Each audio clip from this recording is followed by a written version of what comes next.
Naniniwala si Kabataan Party List Representative Raul Manuel na desperado na umano si Vice President Sara Duterte na maisalba ang kanyang sarili kaya't sunod-sunod ang kanyang pag-endorso ng mga kandidato sa pagkasenador sa hatol ng bayan 2025. Ayon kay Manuel, ngayong inaabangan na ang impeachment trial, tila nag-iipon na umano ng kaalyado sa Senado ang Vice Presidente. Ang mga senador kasi ang uupong judge sa impeachment court at sila rin ang magpapasya kung makokonvict o ma-acquit si Duterte. Kapag convicted, hindi lang siya mapapatalsik sa pwesto, kundi panghabang buhay na rin siyang hindi makakahawak ng posisyon sa gobyerno. Sa bahagi ng impeached Vice President, kailangan niya ng sapat na bilang para hindi siya i-convict kapag matuloy na ang impeachment trial sa Senado. Ang pag-endorse niya, nagpapakita yon ng kanyang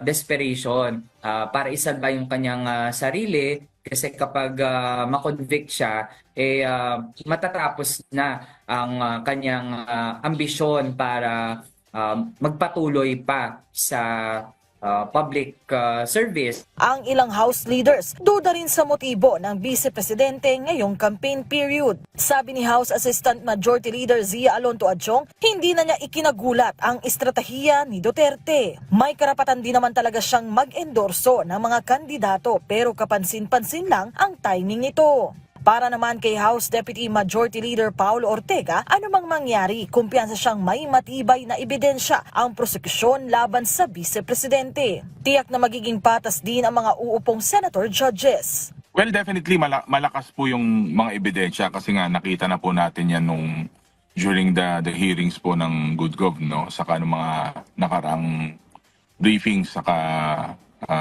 during the budget.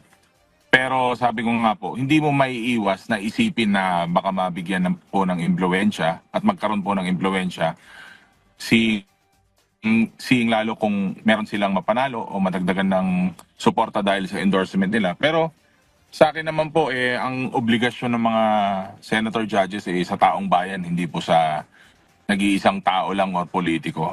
Sa isang pahayag, iginiit ni Vice President Duterte na iisa lang ang layunin ng kanyang mga iniendorsong kandidato at yan ay magkaroon ng mapayapa at maunlad na Pilipinas.